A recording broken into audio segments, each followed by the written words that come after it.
guys! Get ready with me to film a transition video.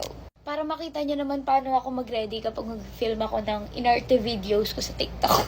Actually, maganda yung transition na napili ko ngayon. Matagal ko na yung gustong gawin. If nagtataka kayo ano yun, click my profile. And actually, bored lang talaga ako today and wala akong magawa. So sabi ko, why not mag-film na lang ako ng TikTok dahil di talaga ako sanay nang wala akong ginagawa everyday. Saka para di na kayo magalit na di na ako active, sinisigawan nyo na ako na mag-post ka na sa TikTok.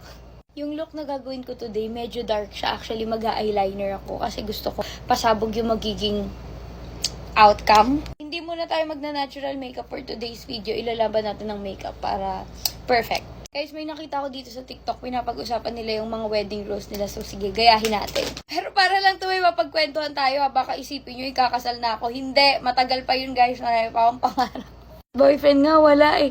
Huy! Number 1 rule ko ay walang bata. Bukod sa mga kapatid ko at sa mga kapatid ng groom, yun lang. Kung hindi kayo nagiging Sasa Girl 2.0 sa mga cream blush nyo, you're not doing it right. Pero back to the topic, ayun nga, wala, preferred ko lang yun. And yeah.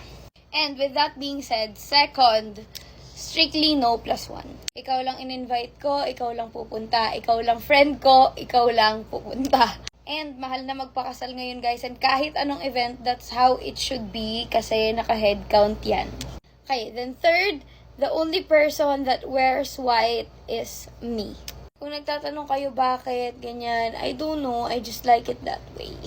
And kasal ko to, bakit ba? Imaginaring kasal na nga lang eh. Aanuhin yung charit.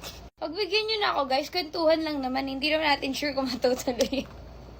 Fourth, walang magpo-propose or walang anything na big revelation na mangyayari sa kasal ko. Because that is our night, so dapat kami ang main character doon. Hindi kayo para mang-agaw ng moment. Tama, mali?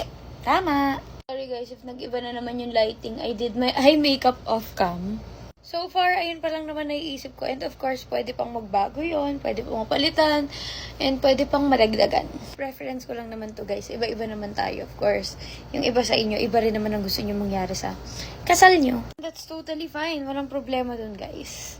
But anyways, here's the final look.